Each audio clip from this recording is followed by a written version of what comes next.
आप सभी को मेरा नमस्कार। मेरा नाम है मेनांग शर्मा।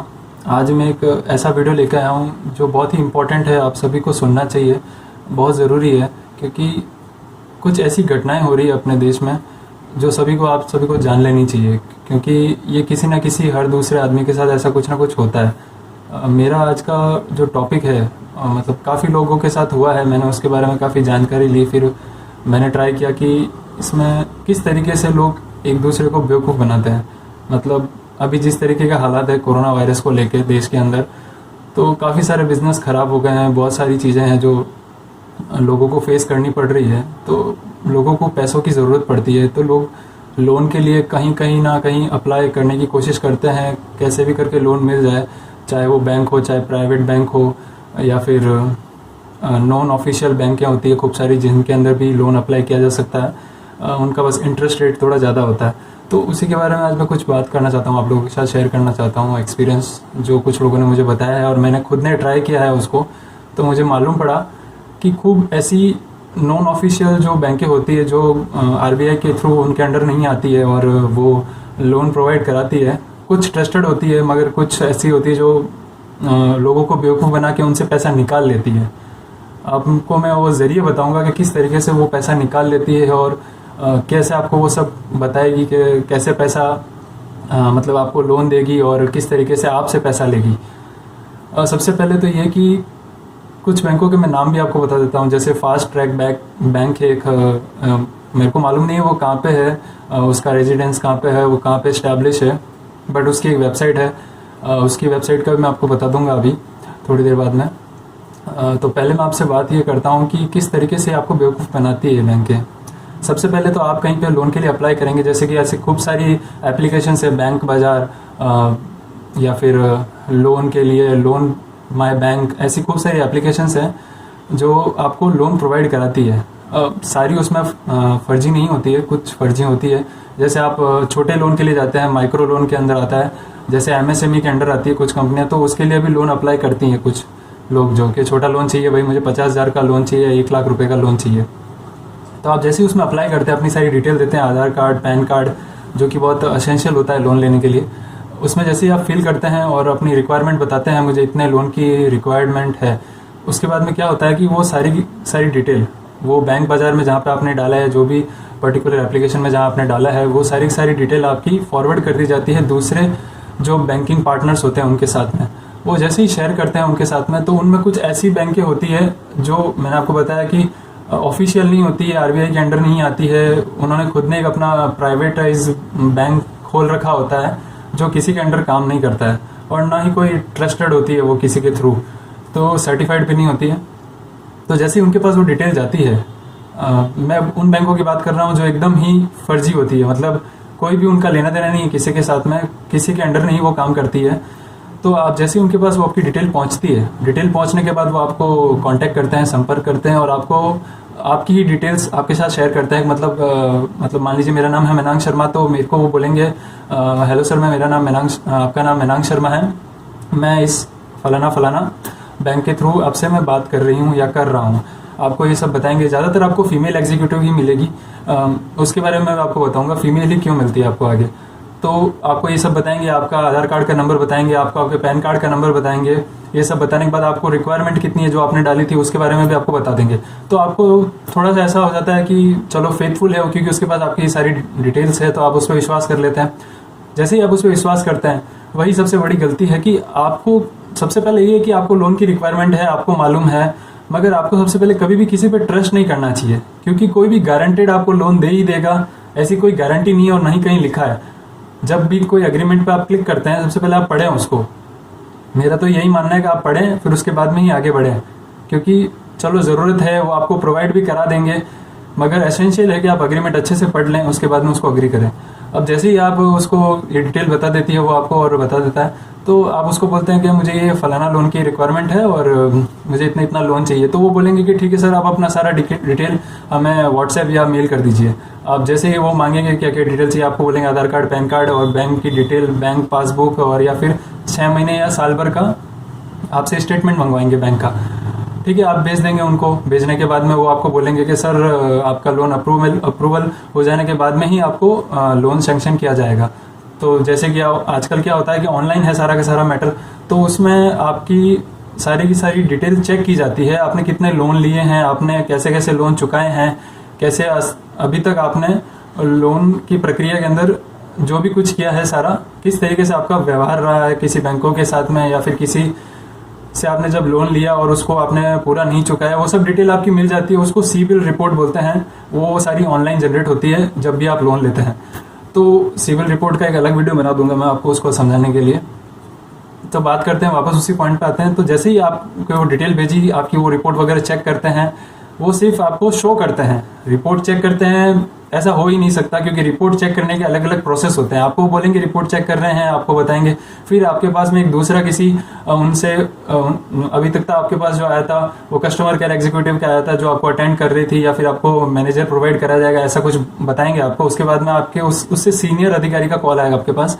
फिर वो आपको बोलेंगे कि सर ये डिटेल है आपकी, आपका लोन अप्रूवल हो गया है, मगर आपको अप्रूवल के साथ साथ हमारे यहाँ पे 2500 या 3000 रुपये कुछ जमा कराने पड़ेंगे। सभी कंपनियां अलग अलग तरीके से अपना पैसा लेती है, जो भी ये फेक होती है, मेरे कहने का मतलब फर्जी। तो आपको बोलेंगे कि यार सर हमारे यहाँ पे 2500 रुपये आप जमा करा दीजिए। जैसे ही आप 2500 रुपये जमा कराएंगे, आपका लोन आपके खाते में 1 घंटे के अंदर अंदर आ जाएगा। अब आप पूछेंगे 2500 रुपये किस लिए सर? तो आपको जैसे ही आप वो पूछेंगे तो आपको बोलेंगे सर 2500 रुपये इसलिए MSME के थ्रू आपको हम लोन दिला रहे हैं, और लोन के लिए हमको ये रिक्वायरमेंट है डॉक्यूमेंटेशन के लिए। डॉक्यूमेंटेशन यानी वो आपको कहेंगे कि हमको एक अग्रीमेंट बनवाना है, अग्रीमेंट का जो लॉयर का जो भी चार्ज है वो आपको देना है, मगर वो रिफंडेबल है। मतलब आप मान जाएंगे कि रिफंडेबल है, मतलब वापस आ जाएगा वो पैसा। तो ठीक है, आप दे देंगे 2500 रुपये भी कैसे भी करके, चलो दे दिया आपने। फिर आपको बोलेंगे कि कुछ 1 या 2 घंटे बाद में या 1 दिन बाद में आपको कॉल करेंगे और आपको बोलेंगे कि सर ये जो आपने 2500 रुपये दिए हैं वो हमके पास आ चुके हैं, आपका लोन सैंक्शन तो हो ही चुका है, मगर सर हमने ट्राई किया कि हम पैसा आपके खाते में भेजें, मगर ऐसा कुछ हुआ है कि ट्रांसफ़र हो नहीं पा रहा है, एरर आ रही है, ऐसा आपको बोलेंगे। तो आप पूछेंगे कैसी एरर आ रही है? तो आपको बताएंगे कि सर हमारा जिस आपका जो एरिया पिन कोड लगता है वहाँ पे खूब सारे लोगों ने EMI नहीं चुकाई, या फिर हमारा जो पैसा है वो अभी तक हमारे पास पूरा आया नहीं है। फिर भी आप सोचेंगे कि ये क्या बात हुई, मगर मैं चुकाऊंगा नहीं चुकाऊंगा वो तो बात की बात है, अभी तो आपको लोन सैंक्शन करने वाली, दूसरे नहीं चुका है उससे मेरा क्या लेन देना, आप ये सोचेंगे। आपको वो बताएंगे तो वो बोलेंगे कि हमको सर सिक्योर्ड करना पड़ेगा लोन। सिक्योर्ड किस तरीके से करेंगे? फिर से वो आपको बोलेंगे कि सर एक आपको पैसे जमा कराने पड़ेंगे, आपका है ना इंश्योरेंस होगा आपके लोन का, और उसके बाद में आपको पैसे आपके मिल जाएंगे। तो आप पूछेंगे कितना देना पड़ेगा? वो बोलेंगे कि सर जो भी अलग अलग रिक्वायरमेंट हो, XYZ 12,000 13,000 14,000 जो भी वो आपको बोलेंगे। फिर वो बोलेंगे कि सर हाफ पेमेंट आप करेंगे, हाफ पेमेंट मैं करूंगा। मतलब 12,000 का मान लेते तो 6,000 वो जमा कराएंगे, 6,000 रुपये आप जमा कराएंगे, वो भी रिफंडेबल है। वो भी आपको 1 से 2 घंटे में पैसा आने के बाद में आपको जैसे ही 50,000 रुपये ट्रांसफर होंगे, उसके 6,000 रुपये भी आपको वापस रिफंड हो जाएंगे। फिर भी आपके मन में आता है कि चलो 6,000 50,000 लोन तो सैंक्शन हो रहा है, चलो इंश्योरेंस भी करवा देते हैं, 6,000 रुपये आपने दे दिए। अब 6,000 रुपये देने के बाद में फिर से वही बात, वो आपसे फिर से कुछ कहेंगे कि सर फिर से कोई एरर आ रही है, आपको सर एक 4,000 रुपये के और हमारे यहाँ पे अकाउंट खोलना पड़ता है, उस अकाउंट के लिए हमारे ब्रांच के अंदर आपको 4,000 रुपये फिक्स डिपॉजिट करवाने पड़ेंगे, वो आपको अभी भेजने पड़ेंगे। मतलब ऐसे करके कोई ना कोई तरीके से आपसे पैसा निकलवाते रहेंगे, चाहे लोन सैंक्शन हो चाहे मत हो। मतलब ये एक तरीके से फेक है पूरा का पूरा, ये स्कैम चलाए जाते हैं। ऐसी खूब सारी नॉन ऑफिशियल बैंकें होती है जो यही काम करती है कि कैसे लोगों से पैसा निकाला जाए, ना कि दिया जाए। मतलब जो बहुत सिंपल लोग होते हैं, अपना बहुत मेहनत मजदूरी करके पैसा कमाते हैं, पूरी जिद्दोजहद करके, फिर उसके बाद में थोड़ा बहुत जो उनके पास पैसा जमा होता है, ये उन्हीं के पास जाते हैं, उन्हीं को टारगेट करते हैं, जो उनके बातों में आ जाते हैं। हर किसी के पास वो नहीं जाते हैं, क्योंकि कुछ लोग तो होते हैं जो बहुत इंटेलिजेंट होते हैं, मतलब मान लेते हैं कि उनसे क्वेश्चनिंग कर करके बातें निकाल लेते हैं अंदर से, तो वो पकड़े जाते हैं, कहीं ना कहीं ऐसे अटक जाते हैं। जो सिंपल होते हैं, मतलब उनको पैसों की नीड है बहुत ज़्यादा, कैसे भी करके उनको ज़रूरत है, लोन मिल जाए कहीं से भी, वो उन्हीं को टारगेट करते हैं। तो अब आपने जमा करा दिए और ये सब कुछ हो गया, आपका पैसा चला गया सारा का सारा। और जैसे ही आप बोलते हैं कि हम बैंक के आपको समझ में आता है कि ये मेरे साथ एक तरीके से फ्रॉड हुआ है, मतलब मेरे साथ धोखा हो गया पूरा का पूरा, आपको जैसे ही समझ में आता है आप जाते हैं, बोलते हैं उनको फ़ोन लगा के कि सर आपने ये तो फ्रॉड किया हमारे साथ, पैसा आपने दिया नहीं 1 रुपया भी अभी तक, और ये मेरे इतने सारे 20-30 हज़ार रुपये आपने ले लिए हैं। मतलब बात हमारी 50,000 देने की हुई थी और 30,000 आपने हमसे ले लिया। एक तरीके से फ्रॉड हो गया आपके साथ। अब फ्रॉड होने के बाद क्या होता है, आपके सबसे पहले दिमाग में ये आता है कि हम पुलिस के पास जाएंगे, उनको धमकाने की कोशिश करते हैं आप, मगर मान लीजिए कि आप पुलिस के पास भी जाते हैं और आप वो जाके एफआईआर दर्ज कराते हैं या फिर जिस तरीके से भी आप कार्रवाई करते हैं, नोटिस वगैरह भेजना, सबसे पहली बात तो ना तो उनकी कोई ऐसी शाखा होती है, ना ही उनका कोई परमानेंट एड्रेस होता है जिस तक आप पहुंच सके। मान लीजिए आपके पास फोन नंबर भी है, वो भी एक फेक होता है। मान लीजिए आपके पास अकाउंट नंबर भी है जिसमें आपने पैसा उनको भेजा, वो भी एक फेक होता है। मतलब उन तक पहुंचने का आपके पास कोई जरिया नहीं है। मतलब एक तरीके से आपके पैसे खराब पूरे पूरे चले गए, वो वापस कभी नहीं आने। तो ये वीडियो मेरा बनाने का मतलब ही यही था कि आप समझ जाएं, सतर्क हो जाएं, बहुत ज़्यादा ज़रूरी है। मैं आपको एक इन चीज़ों का सबूत भी दूंगा। मैंने भी अप्लाई किया, मैंने पता किया कि ये किस तरीके से ये सब प्रोपेगेंडा चलाया जाता है, किस तरीके से काम चलता है। तो मैंने जिसे अप्लाई किया और मैंने ये पैसाबाजार.com की जो वेबसाइट है उस पर अपनी डिटेल डाली और मेरे पास काफ़ी सारी कंपनियों के कॉल आए और उनमें से एक ज़्यादातर कंपनियों ने यही बोला, मेरे पास करीबन 10 लोगों के फ़ोन आए होंगे 10 कंपनियों के, और उन्होंने मुझे यही बोला कि सर कोई बोलता है 2200 रुपये जमा करा दीजिए, कोई 2500 रुपये, कोई 3000, 3500 रुपये ऐसे जमा करा दीजिए, आपका लोन सेंक्शन हो जाएगा और बाद में आपको कुछ ही मिनटों में आपके पैसे खाते में आ जाएंगे लोन के। मैंने कहा ठीक है। उसमें से एक को मैंने ट्राई किया और मैंने उसको बोला कि मैम, मेरे पास फीमेल लेडी का ही कॉल आया था और मुझे बोला कि सर आपका लोन अप्रूवल हो जाएगा हमारी कंपनी के थ्रू, आप इतना 2500 रुपये, आपकी सिविल रिपोर्ट अच्छी है। मतलब ऐसे ही हवा में बातें करते हैं वो पूरी की पूरी, उनके पास ऐसी कोई रिपोर्ट होती नहीं है अपनी। मुझे बोला कि सर आपकी सिविल रिपोर्ट अच्छी है, हम आपको लोन सेंक्शन करा देंगे। एक काम करिए, आप सर 2500 रुपये हमारे खाते में जमा करा दीजिए, जो अग्रीमेंट होगा वो हमारा लॉयर करेगा, आपको अग्रीमेंट की कॉपी भेज दी जाएगी, उसके आपके 2500 रुपये चार्ज देने पड़ेंगे, वो रिफंडेबल है। मैंने कहा ठीक है मैम, मैं आपको भेज देता हूँ 2500 रुपये। लोन कब तक सेंक्शन हो जाएगा? उन्होंने कहा मैम जैसे ही आप 2500 रुपये भेजेंगे सर, 2500 रुपये भेजने के थोड़ी देर बाद में आपको लोन के अमाउंट आपके खाते में रिफ्लेक्ट हो जाएगी। मैंने कहा ओके कोई बात नहीं मैम। मैंने 2500 रुपये उनको ट्रांसफ़र कर दिए। ट्रांसफ़र करने के कुछ देर बाद में ही उनका कॉल आता है कि ऐसा वैसे उससे एक दिन पहले तक मेरी बात चल रही थी कि मैं इन्फॉर्मेशन लेने की कोशिश कर रहा था कि कहाँ है बैंक, कैसी है, वेबसाइट है कि नहीं आपकी, कहाँ से आप बिलोंग करते हैं, आपके एमडी कौन है, ये सब कुछ मैं कोशिश कर रहा था पते करने की। मगर ज़्यादा उन्होंने मुझे इन्फॉर्मेशन दी नहीं। ज़्यादा मोटा मोटा ये बोल दिया कि हम कोलकाता से बोल रहे हैं, हमारा हेड ऑफिस जयपुर है, हमारा फलाना ये कंपनी का नाम है और ये हमारी वेबसाइट। बाकायदा ये लोग फर्जी वेबसाइट भी बनाते हैं, एकदम फेक होती है वो पूरी पूरी। आप बिलीव ना करें, कभी भी आपको कोई वेबसाइट भेज देता है तो वेबसाइट मुश्किल से 5-2 हज़ार रुपये में वेबसाइट बन जाती है, डोमेन क्रिएट हो जाता है और सारा काम भी हो जाता है उसके ऊपर, और ना आप कभी उस तक पहुंच पाएंगे वापस। और एड्रेस भी पूरा फेक होता है, वेबसाइट के ऊपर तो कभी जाए ना। और जैसे ही आपको सब कुछ होता है और मैंने ये भेजा उनको डिटेल, और ये सारी बात होने के बाद उनका वापस कॉल आता है, एक सीनियर एग्जीक्यूटिव का कॉल आता है। मुझे बोलते हैं कि सर आपको 6000 रुपये और जमा कराने पड़ेंगे, वो इंश्योरेंस पॉलिसी के तहत आती है, आपको इसलिए जमा कराना पड़ेगा क्योंकि आपका जो पैसा है हम आपको देंगे, तो पता नहीं कोविड-19 की वजह से आप वापस रिफंड करें या ना करें, आपकी मतलब हालात अच्छे हो ना हो, आपका बिजनेस सही चल रहा है या आप जॉब से आपको छुट्टी दे दी गई है, मतलब कोई भी ऐसा कारण हो तो हमारा पैसा डूब जाएगा, तो आपको इंश्योरेंस करवाना पड़ेगा तभी हम आपको लोन दे पाएंगे। मैंने कहा ठीक है। जैसे ही उन्होंने बोला कि मैंने कहा कितने चार्ज होगा, तो बोले कि 6000 रुपये सर आपको देना पड़ेगा, आधा पेमेंट आप करेंगे, आधा पेमेंट कंपनी करेगी। वो 6000 रुपये आपको रिफंड हो जाएंगे और 6000 रुपये कंपनी देगी जो फिक्स रहेंगे। मैंने कहा अच्छा ठीक है सर, एक काम करिए सर, आप मुझे आपकी डिटेल भेज दीजिए सारी वापस बैंक की, कि सर उसी बैंक पे आप वापस ट्रांसफ़र कर दीजिए बैंक डिटेल जो उन्होंने मुझे दी थी। मैं आपको ये इसके स्क्रीनशॉट लास्ट में आपको बता दूंगा सारे के सारे बाकायदा।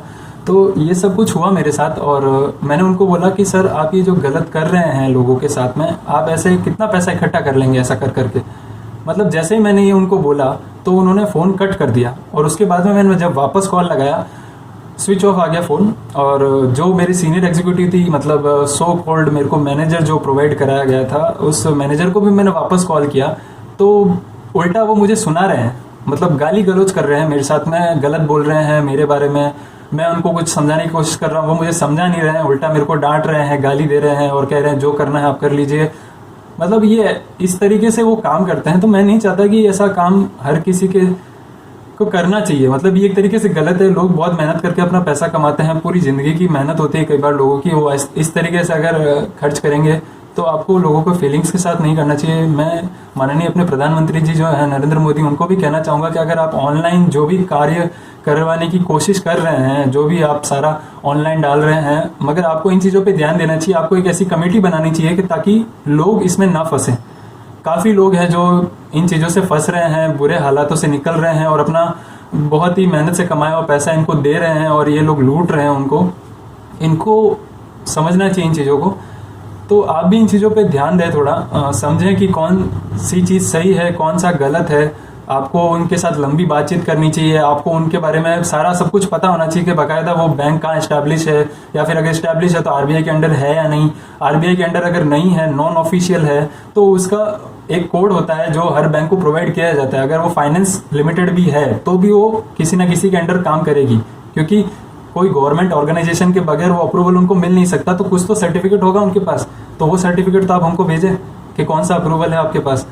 या फिर नहीं भी है तो आप अगर बोलेंगे उनको अपनी वेबसाइट भेजिए, तो वेबसाइट तो फर्जी बन ही जाती है। बिल्कुल फेक वेबसाइट कोई भी बना के बैठ सकता है। कोई इतना इसमें हार्ड एंड फास्ट वाला काम नहीं है कि वेबसाइट बना के बैठा है या कोई बहुत बड़ी कंपनी हो गई है। वेबसाइट एक बहुत छोटी सी चीज़ है, कोई भी बना सकता है। तो मेरा आप सभी से यही आग्रह है कि जब भी आप कभी लोन के लिए जाएं या लोन अप्रूवल के लिए जाएं या ऑनलाइन जो भी सारा काम होता है ये, तो सबसे पहले आप उसके बारे में पूरी खोज पड़ताल करें, जानबीन करें, पूरा जान लें उस कंपनी के बारे में। उसके बाद भी आगे कोई कार्रवाई के तहत उतरे, ना कि आपका अच्छा कमाया हुआ पैसा सारा का सारा खराब ऐसे ही चला जाए। ऐसे 2500 रुपये ऐसे पता नहीं कितने ही लोगों से उन्होंने लिए होंगे, और कितने ही लोग जो है ऐसी ऐसी परिस्थितियों से गुजर रहे हैं और वो सोच रहे हैं कि मेरा लोन अप्रूवल होगा, मैंने ये पैसा दिया है, मुझे वापस मिलेगा, मगर ऐसा होता नहीं है। और मैं आपको बता दूं कि ऑनलाइन करीबन 80% लोग, 80% जो भी ऑनलाइन लोन सैंक्शन करते हैं, ज़्यादातर लोग यही फेक काम करते हैं। वो सभी फेक फाइनेंस के थ्रू होता है सारा का सारा। एक तरीके से अपना डाटा चुराया जाता है और बेचा जाता है। तो जब भी आप कोई वेबसाइट के ऊपर जाके अपने लोन के लिए अप्लाई करो, अपना डाटा डालें, उससे पहले उसकी पूरी जांच पड़ताल कर लें, क्योंकि आपके डाटा भी बहुत ही इंपॉर्टेंट होते हैं। वो आगे उनको और पैसों के साथ में बेचते हैं, जैसे आपका आधार कार्ड, पैन कार्ड या फिर आपका ड्राइविंग लाइसेंस, जो भी आप आपकी वेरिफिकेशन के लिए देते हैं वहाँ पे, वो सब कुछ बहुत ही इंपॉर्टेंट होता है। उससे आपकी सारी जानकारी लीक हो सकती है। और ये लोग एक तरीके से एक रैकेट चलाते हैं पूरा का पूरा। मतलब आज एक डाटा मुझे दिया, ये डाटा मैंने किसी और को दिया, 50,000 में बेचा, 60,000 में बेचा, 10,000 में बेचा, ऐसे करके ये लोग 10-20,000 के लोगों के डाटा इकट्ठा करते हैं और बेच देते हैं उनको, और उसी से पैसा कमाते हैं। तो मतलब आपको इन चीज़ों पे ध्यान देना पड़ेगा, ये बहुत ही ज़रूरी है। तो मैं आपको अपने प्रूफ भी बताऊंगा अभी थोड़ी देर में। देखिए, जैसे कि आपको मैं बता सकता हूँ कि मेरे मैसेजेस के अंदर ये अलर्ट आया था, इन लोगों ने मुझे ये भेजा है, जो कि ये इस तरीके से है। मुझे बोलते हैं कि 50,000 रुपये हमने ट्राई किया था, ये 2 बार इन्होंने अटेम्प्ट किया और आपको भेज नहीं पाया किसी एरर की वजह से। फिर मैंने यहाँ पे व्हाट्सएप में जो इनके साथ चैट की है वो मेरी ये डिटेल, फिर उसके बाद में मेरे को अकाउंट होल्डर के बाद में ये डिटेल वगैरह भेजी, और फिर मैंने इनको अगले दिन 2500 रुपये सुबह सुबह भेजे हैं। फिर ये बात हुई मेरी इनके साथ। उसके बाद में इन्होंने कोई रिस्पॉन्स नहीं किया, और ये हालात हैं अभी के। तो यही था मेरी आपसे गुजारिश कि आप प्लीज़ ध्यान दें इन चीज़ों पे, बहुत ज़रूरी है। बहुत मेहनत से कमाते हैं हम सभी। तो अभी के लिए शुक्रिया। ये वीडियो ज़्यादा से ज़्यादा लोगों तक शेयर करें। जिन भी लोगों को ऑनलाइन की ज़्यादा जानकारी नहीं है वो ज़रूर मेरी इस वीडियो को देखें और उसके बाद में अगले कोई कार्रवाई में उतरें। ज़रूरी है आप सभी को ये जानना, और अपने फैमिली मेम्बर्स के साथ शेयर करें। अपने फ्रेंड्स को भी बताएं इन चीज़ों के बारे में, उनको आगाह करें कि ऑनलाइन किस तरीके से लोगों के साथ फ्रॉड किया जाता है। ये तो मैंने एक ही एग्जांपल दिया है, और भी मैं आपको वीडियो बना के बताऊंगा कि किस किस तरीके से फ्रॉड होता है। ठीक है, अभी के लिए धन्यवाद, थैंक यू।